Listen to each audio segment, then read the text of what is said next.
Hi guys, Skadush here.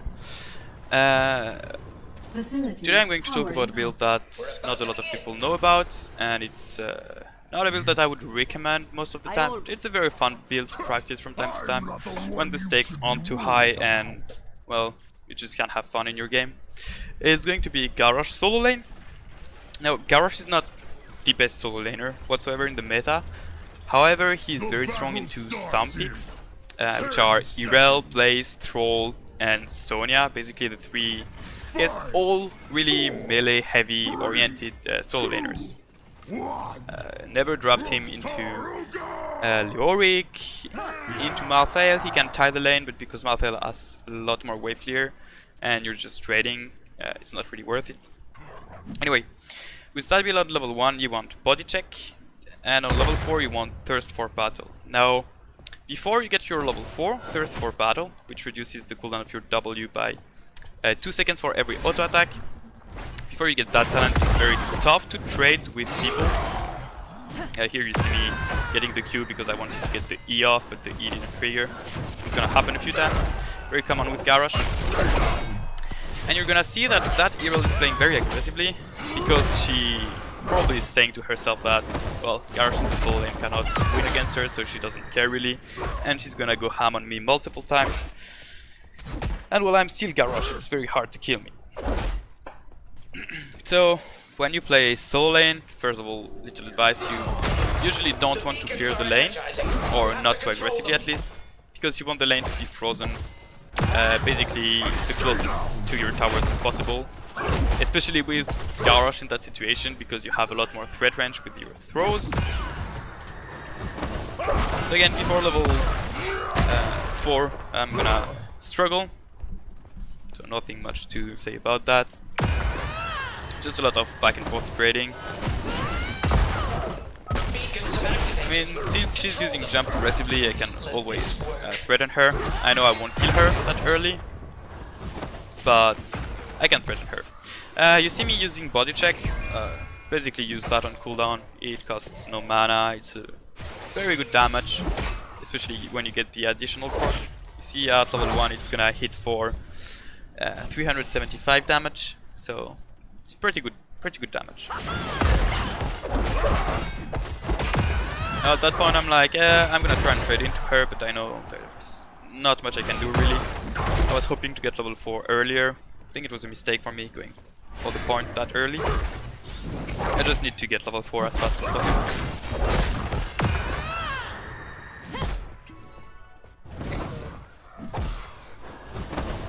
And of course, because there is Brightwing, you have to be careful not to go completely ham.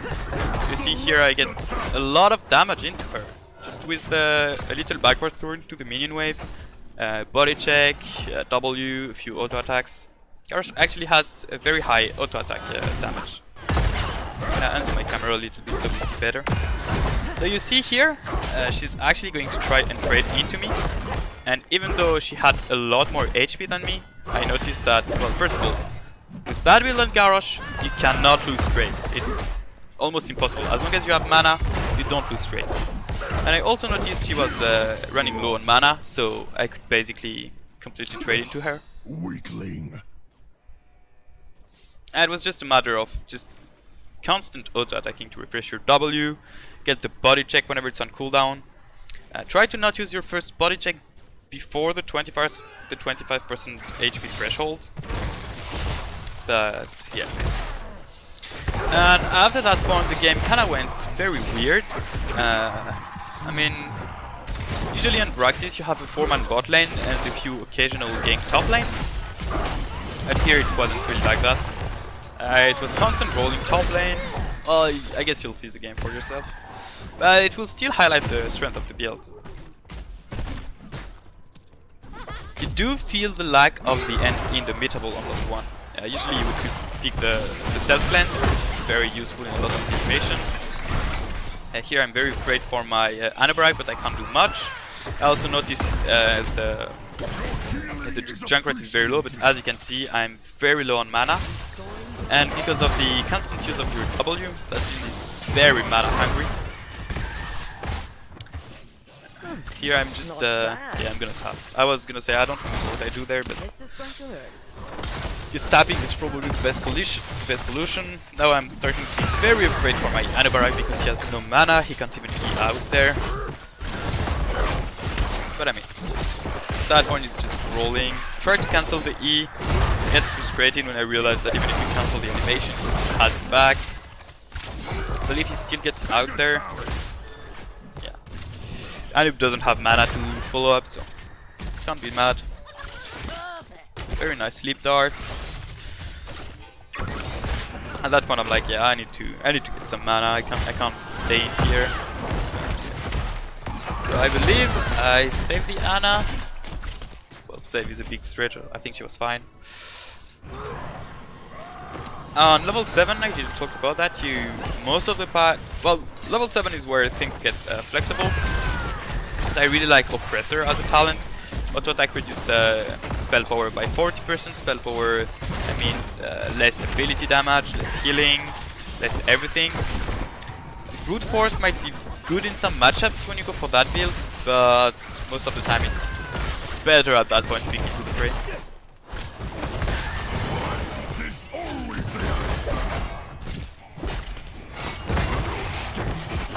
So yeah, lots of mobility and Organis, though not much I can do. I believe bot lane is kinda starting to struggle, so yeah, our Asmo is gonna rotate there. And that has to be the, like, I believe it's from that point on, the game just is complete Clown Fiesta. I don't know if it's really Clown Fiesta because the fights still have points. It's not like pointless fighting, we always fight off with the points. The thing is, even though they are always almost 3v2 there, I hope the throw would slow her. The lose of Pride Wing get the kill there. I'm just trying to save my Ana, but I don't think there's a way for me to save her here. Actually, she gets out. Yeah, I believe she dies. I don't see how she makes it out there. Have a Q and a... Oh yeah, oh, that was a very big mistake by me, waking the Mal'Ganis. Don't believe I die there. I think it's going to be very close. Yep, very close. Now the Anu might die. He's in trouble there. Nope, he doesn't. A lot of 1 HP escapes, really. Here I think I want to go back on the point, but that looks extremely stupid from an outsider point of view. I don't know what I expect there. I don't see anyone. Well, I know there are at least 3 top.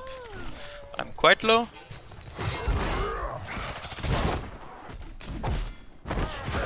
Well, at that point I think I'm just trying to keep the 3 of them top so that we can get bots. But I'm greeding a lot for that.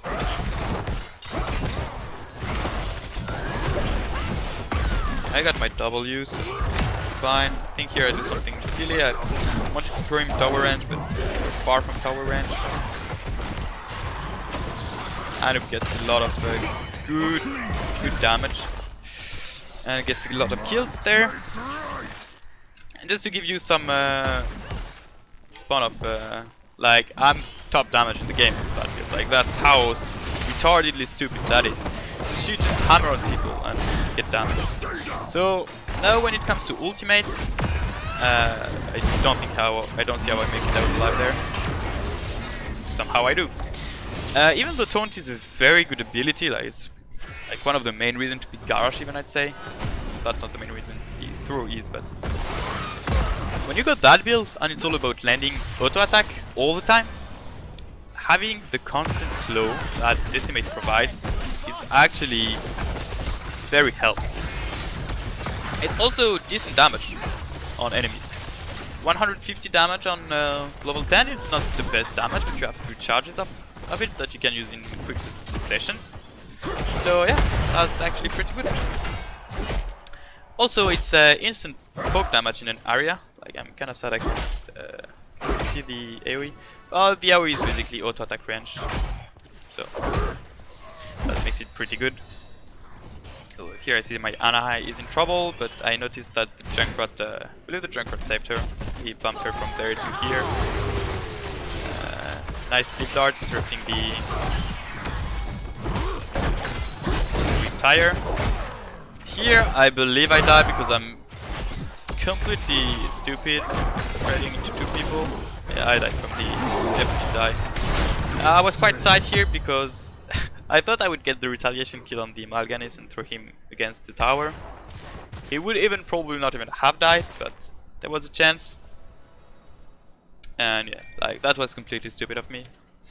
I was just trying my luck really and seeing how far I can pull this shit out. In terms of stacks, how we're doing, the Ana's close to done. Asmodon's gonna hit 200 pretty soon. Yep, that finished his quest, so... Well, the game is going really well. I mean, 11 kills to 3. Really, I was the one feeding even, I'd say.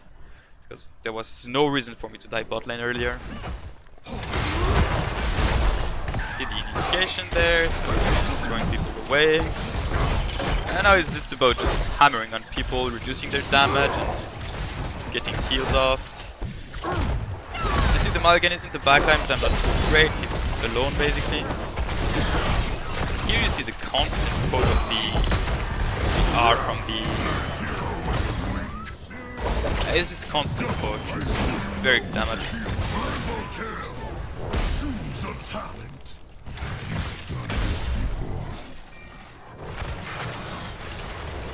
And also it's very important because when it comes to 1v1 against melees, it's damage from range that is completely unavoidable.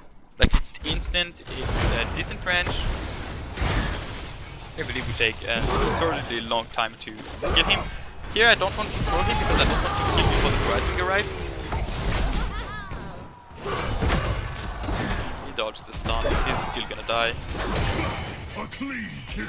I'm modding up to catch up to the Brightwing, but I think she dies before. Yeah, I didn't even go to the Brightwing.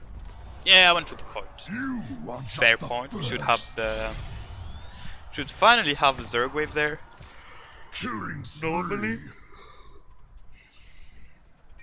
Here will doing stuff top lane. And on level 13, didn't talk about that, but you... Well, you get the point. You go full on auto attack W build, so you take W talent. It seems fair and logical.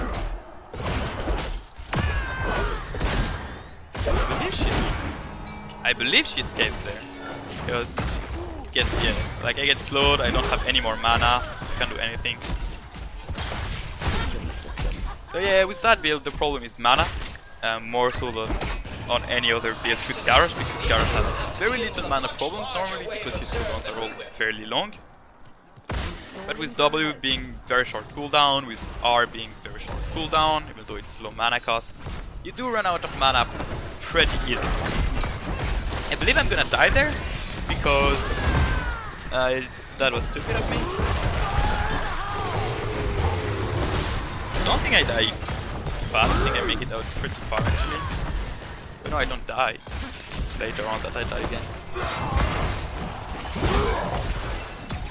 I might actually die because I'm playing so retard. Like such a retard. You see, I'm starting to get room again.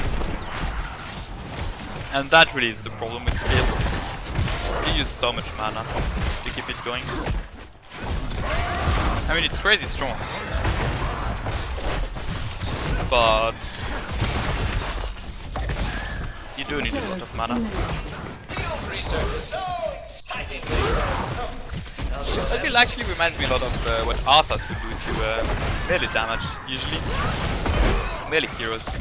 Except with the spell power reduction on level 4, you're more against ability damage than auto attack damage.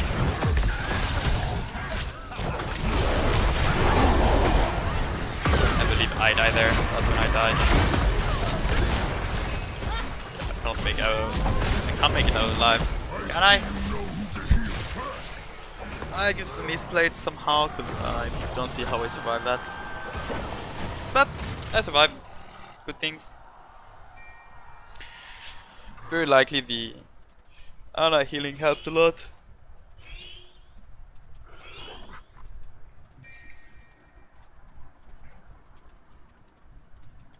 Oh yeah, that's when I die. Pretty sure that's when I die. So I'm going for a split push there. I'll split push the big stretch because I have no clear, so... We see no one on the minimap. I do notice that, which is why I actually backed there. And then... Is it not when I die? I guess it's not when I die. I'm gonna stop looking about when I die, because I'm spoiling. Oh yes, that's when I die. No? Well, okay. I'll stop guessing. I know I die once more in the game, but when?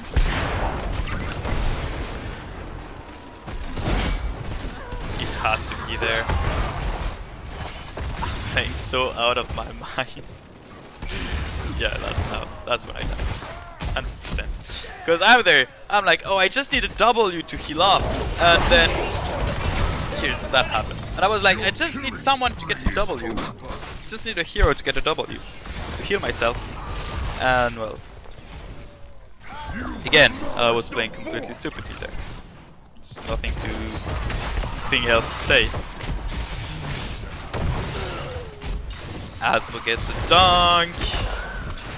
The Mal'Ganis is so incredibly busted.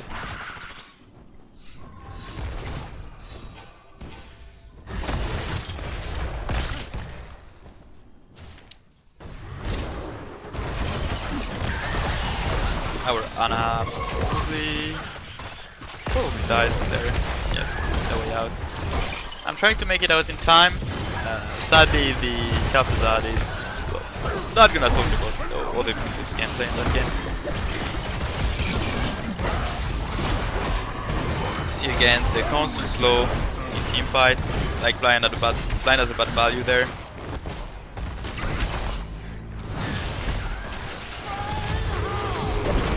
I have no way to make it to the junk in time to stop the tire. The Adabrak tried, but no, I did die 3 times in that game. I believe I got to go for the throated again. Nope, actually not. As you can see, Greymane's auto attack doing 125 damage is pretty low damage for Greymane. Oh no, that's just the proc from Alpha Killer, right? His auto attack dealt 200 damage. Because he went for Alpha Killer, which is arguable, but probably worked well that game. I'm pretty sure, yeah, we're actually winning half of that Zerg wave.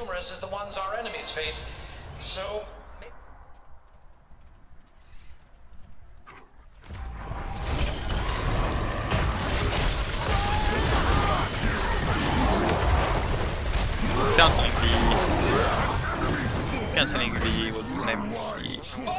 The Mal'Ganis ultimate.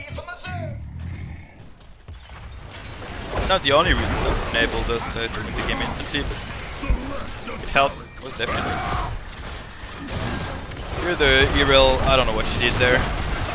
She was probably triggered or something, but there was nothing much they could do. I don't know, let's just complete the game. Nothing stops that push.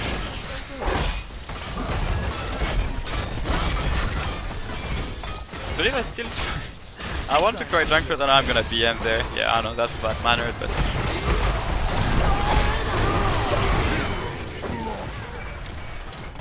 Anyway, that was the build. So, before it stops... So on level 1 you pick body check. Body check is very important. It's your... Well, on that build. Not on the main Garrosh, main tank Garrosh build, but on that build. Body check gives you very reliable burst damage, because it's damage that shouldn't be underestimated. It's a very potent slow when you're below 50% HP that basically enables you to catch up to people very easily. Level 4 you go for auto attack, reduces the cooldown of your W by 2 seconds. It gives you incredible sustain in 1v1. You're basically unkillable unless some extraordinary amount of burst damage coming that you didn't expect. Level 7, kind of flexible tier, but I really like Oppressor with that build. Again, it's all about auto-attacking and getting those W resets.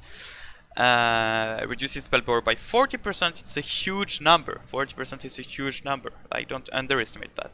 When it comes to most melee damage, melee solo laners, most of their damage comes from, or their healings is based on spell power. You reduce their spell power, you reduce their healing, you reduce their burst damage. So you survive longer, you are less, a lot more sustaining.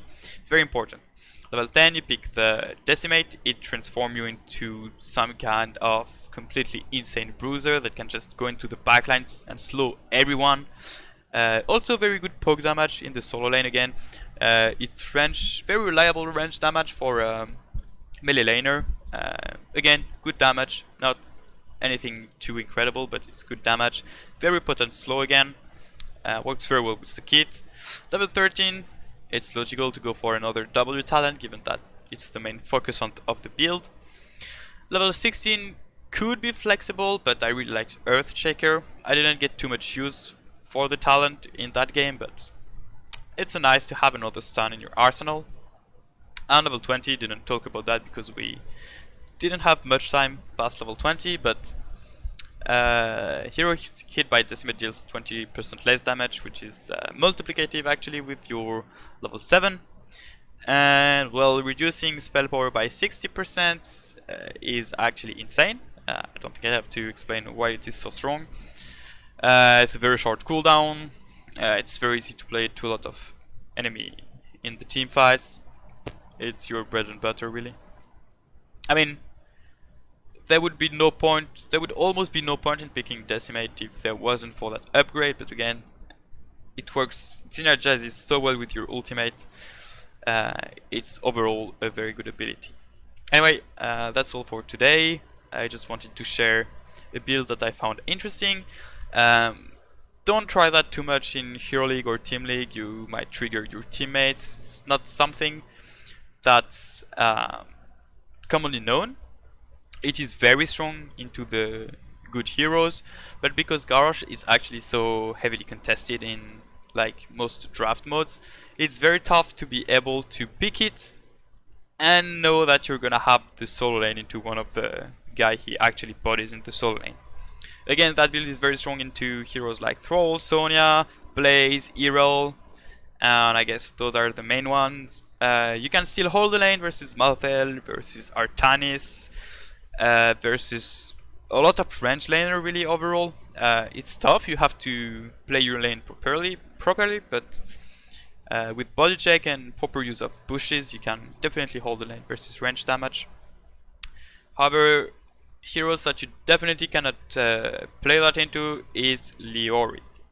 And I guess Raynor, Hanzo, all those heroes that have long range, you can't really do shit against them, so forget about them. But Leoric is a big no-no for that build. And even though I said that Malthael is doable, Malthael and Leoric are definitely different in the way their self-sustain work. Leoric's drain is a lot more potent because it lasts longer. Once it's on you, you can't really get rid of it because you don't have move speed. Even if you throw them, even if you throw the Leoric, he's still in range. He has the self-cleanse, which means that basically all your kit isn't meant to deal with him. A Malthael you can bait when he W's in, basically when he's playing a little bit too aggressively, and you actually just trade into him.